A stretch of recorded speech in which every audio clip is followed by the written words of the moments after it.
sa kinabuhi. Gugma ug paglawom dili jud na malaha. Gugma ug paglawom magpuyog sa dalan, bisan og lisod padayon gihapon. Sa kangit-ngit na gihapoy kahayag kung nakay gugma. Di ka mapakyat, yeah, sa kinabuhi. Gugma ug paglawom di jud na mawala. Gugma ug paglawom magpuyog sa dalan, bisan og lisod padayon gihapon. Sa kangit-ngit na gihapoy kahayag kung nakay gugma. Di ka mapakyat.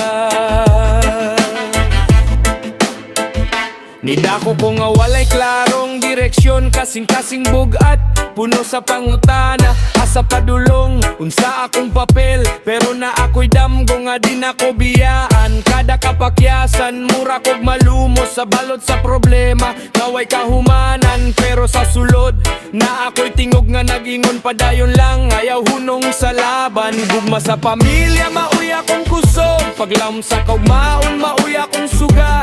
Bisan pagkapoy, bisan paglisod, mutindog gihapon, di magpaubos. Gugma ug paglawom magpuyog sa dalan, bisan og lisod padayon gihapon. Sa kangit-ngit na gihapoy kahayag kung nakay gugma.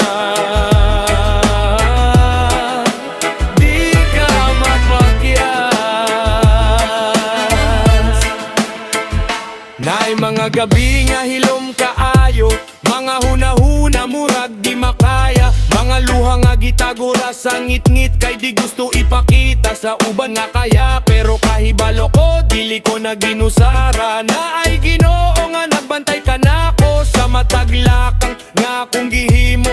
Iyahang grasya akong gidala, gugma para sa tanan, walay pili. Paglawom nga mutubo bisan sa kasakit, kung mapinabangay walay imposible. Kayang kinabuhi dili lang puro sakit.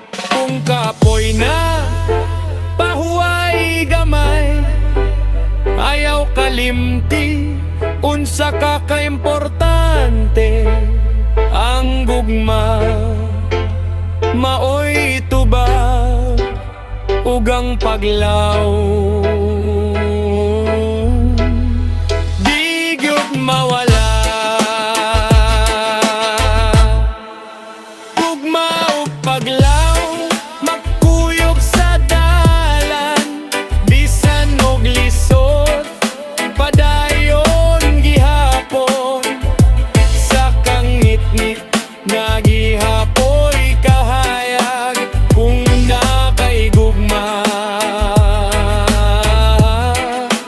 Gugma ug paglawom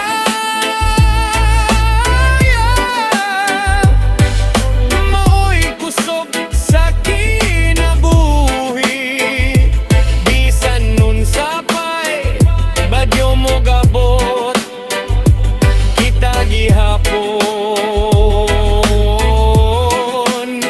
Maog padayon, padayon lang, kayang gugma ug paglawom. Murag yun ang tinuod nga bahande.